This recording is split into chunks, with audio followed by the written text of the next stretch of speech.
सुविधा पुरवणं हे महापालिकेचं काम आहे आणि सरकारचं ऐकून आंदोलकांचं अन्न पाणी बंद केलं। मनोज जरांगेंनी महापालिका प्रशासनावर हे गंभीर आरोप केले। सरकार बदलत असतात, आयुक्तांनी हे लक्षात ठेवावं। मनोज जरांगेंनी महापालिका आयुक्तांना हा इशारा दिलाय।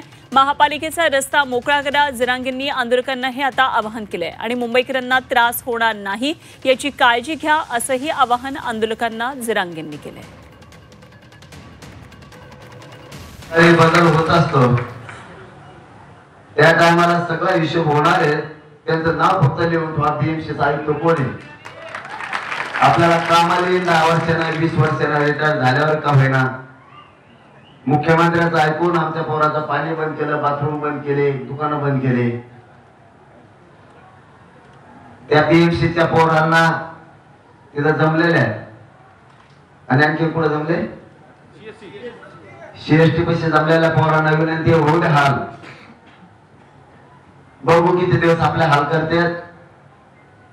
तुम्ही आपला आझाद मैदानला या, तिथं शांतता ठेवा।